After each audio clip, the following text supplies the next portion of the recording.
Recently, on the 3rd of Elul, the Yortzeit of Rav Kook Zatzal was commemorated. Do you have any thought that you would like to convey regarding Rav Kook and his teachings? Let me begin by saying that I studied in Yeshivat Merkaz Harav, the yeshiva that was established originally in the 1920s by Maran Harav Avraham Yitzchak HaKohen Kook Zatzal. I studied in that yeshiva from 1978 to 1988, a little over 10 years. And during that time, I learnt under the son of Rav Kook, Rav Tzvi Yehuda Kohen Kook Zatzal, who was perhaps no longer in his prime, but he was still quite fit and active when I arrived there. So that at least the first year, perhaps 2 years, until he passed away 4 years after I came to the yeshiva, I knew the son of Rav Kook, Rav Tzvi Yehuda Kook, and I attended many of his shiurim. What I came to understand after a few years in the yeshiva was that there were in fact two Rav Kooks. There was the father and there was the son. They were both very great people, both were great tzaddikim, both were great hachamim, this goes without saying. But there were very clear differences between them. The essential, fundamental difference, in my view, was the fact that Rav Kook, the father, Rabbeinu Avraham Yitzchak HaKohen Kook Zatzal, was a very free-thinking, in fact very radical individual who understood that the Jewish people had reached a crossroads, a new period of their history, and also a new period in world history. And he understood that that which was not necessarily that which will be. And he was willing to state his views and write about all kinds of issues, some of them perhaps controversial. He spoke about the lack of any real confrontation or conflict or friction between the theory of evolution, which was gaining ground in his day, and the Torah. He wrote about other aspects of the interfacing of Torah and science. He wrote about psychological issues, that is to say, questions of the human soul, Avodat Hashem, worshipping Hashem, the need for every individual to find his own path. He spoke about sexual relations. He spoke about anything and everything that one could imagine, war and peace, things big and small, things to do with the individual, things to do with the nation, with the world.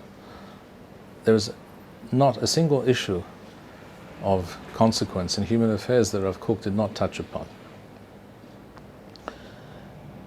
This was the father, Rav Avraham Yitzchak HaKohen Kook. His son, Rav Tzvi Yehuda Kohen Kook Zatzal, was a much more conservative person, and he was, if we are to state the truth plainly, it is plain enough for me to see, and I think there are many indications of this, but we're not going to go into that now. He, the son, was very wary of his father's of many of his father's more radical ideas and writings, and he essentially wanted to package for the world a very specific, finely tuned version of Rav Kook for public consumption. We don't have to go very far to know that this is so. The simplest indication of this fact is the following. We have today before us a large part of Rav Kook's writings are a collection of manuscripts and a collection of notebooks that he wrote up until the mid-20s or so.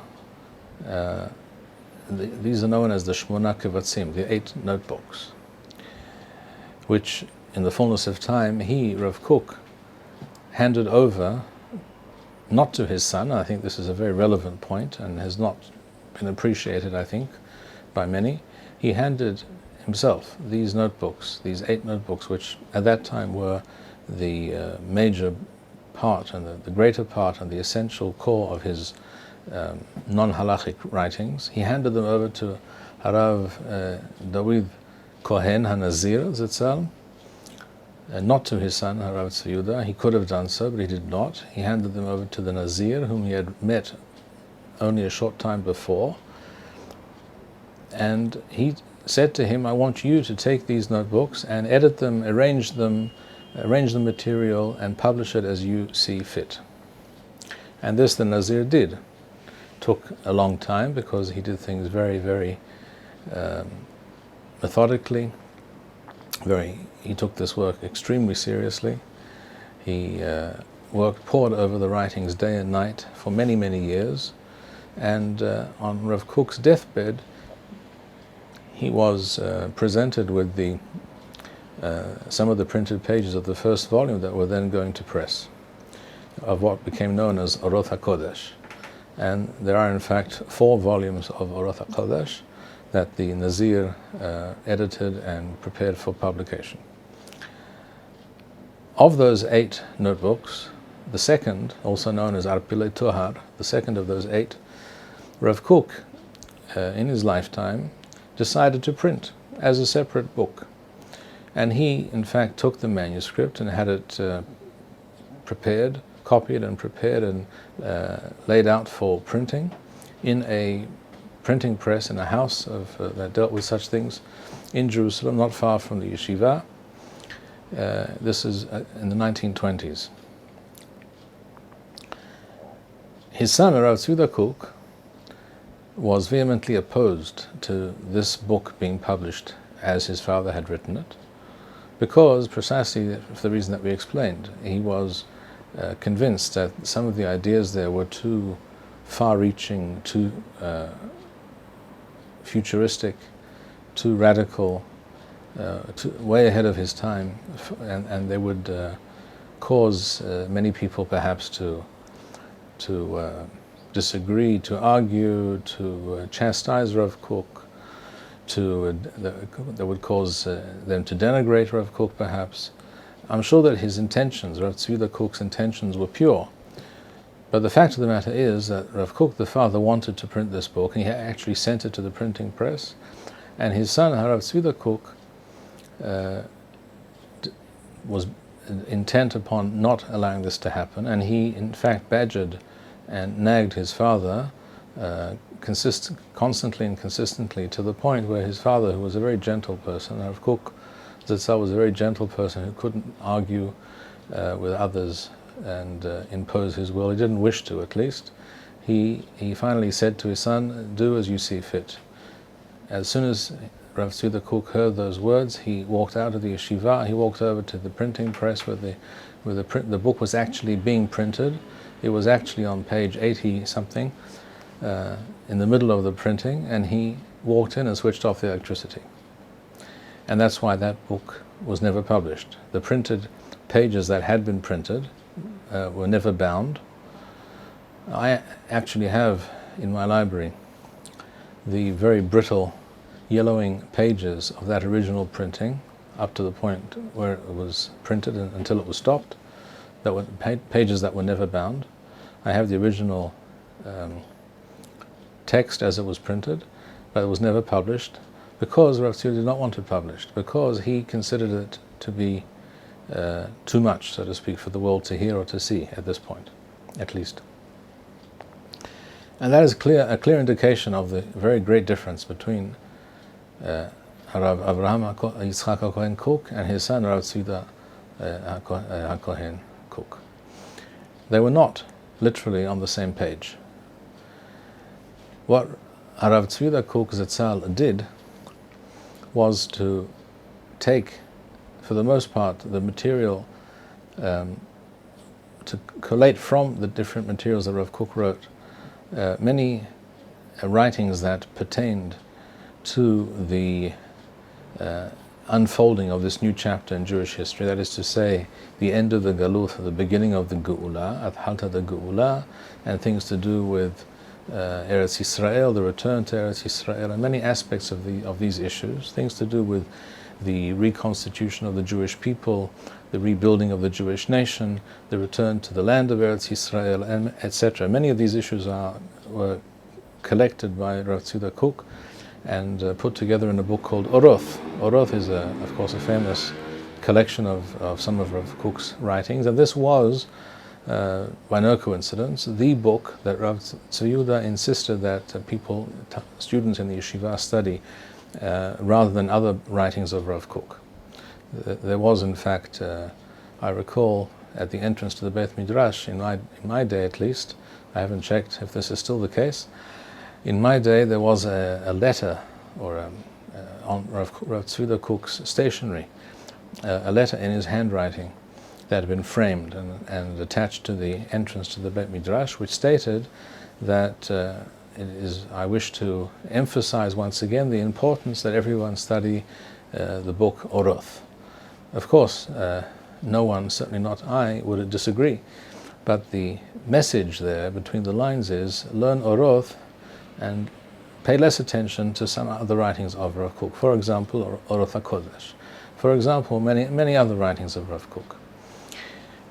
This is part of a phenomenon, an historic phenomenon, and a very unfortunate and tragic one in my view, which has led to the following situation that we find ourselves, with which we find ourselves faced today, and that is that as of this day, Elul Tavshin Ayin Zayin, many of Rav Kook's writings have not been published, and many that have been published, against the wishes of Rav Tzvi Kook and some of his disciples, are nevertheless being kept under wraps and not being taught in many yeshivot, because it doesn't fit their very conservative, very hardline conservative approach. And this is a great tragedy, because the percentage of Rav Kook's writings that deal with the questions of Galuth and Gula and Eretz Yisrael and everything related to these issues is perhaps 10 or 15% of what Rav Kook writes about. The rest talks about many other issues which are extremely important and essential for the entire Jewish people, and I would say particularly for this generation of the Jewish people. I would say even more particularly for the younger generation of Am Yisrael today. The reason, in my view, that many young Jews from the Dati Leumi world, from the Merkaz Harav world, are attracted to Breslov and to Chabad, and many of them even travel to Uman on Rosh Hashanah, which is coming up. The reason for this is because the very extensive and incredibly profound, deep, and satisfying writings of Rav Kook on all these different subjects that the younger generation, that the Jewish people in general are yearning for and very, very much need and thirst for, these are actually unknown to them. They think that these things are not to be found there, that you need, for things that speak to your soul and to your personal battles and the strife within one's own soul, and issues of coming closer to Hashem on a personal level. Some people think, have been misled to think that this you will not find in Rav Kook. You will find it perhaps in Rabbi Nachman Breslov, which is true, but you won't find it in Rav Kook, which is not true. It's also true that Rav Kook was most definitely influenced by Rabbi Nachman Breslov, as he was by Chabad, as he was by the Gra, as he was by many other influences, because Rav Kook, what is unique about Rav Kook is he essentially was a vessel that was able to imbibe and contain and synthesize all the different information, approaches, hashkafot, opinions, and different schools of thought within the Jewish people over the last 2,000 years, and provide a balanced and uniquely profound and relevant approach and path for the Jewish people for today and for the future. And therefore it is a great tragedy, in my view, that so many people are not yet familiar with many of Rav Kook's writings. It's even a greater tragedy that some people are spending money and energy in order to prevent many of Rav Kook's writings being printed and published and disseminated. Rav Kook knew what he was doing. He knew what he was writing. He knew it was radical. He knew it was important. He understood this was his purpose on earth, and it is both an issue of a great chutzpah and also one of meddling in affairs which do not belong to those people, trying to prevent the world hearing and imbibing the words, the teachings of Rav Kook. There has never been, not in recent memory, someone like Rav Kook, a person of that stature, comes along once in several centuries. Perhaps it would be no exaggeration to say once in 1,000 years. And therefore, we, the Jewish people, must demand from those who have control over manuscripts and writings of Rav Kook, that these writings be released for the benefit of Klal Yisrael and the Shem Kiddush Shem Shamayim. Thank you, Rabbi Bar-Hayim. We would like to encourage our viewers to share these videos with friends and send in your responses. We would also like to suggest the following opportunity to our viewers. If you identify with Rabbi Bar-Hayim's message and would like to sponsor or dedicate a video interview with the rabbi in honor or memory of a loved one, if you would like to obtain Birkon Nusach Eretz Yisrael or invite the rabbi for a speaking engagement, please email us at office@machonshilo.org.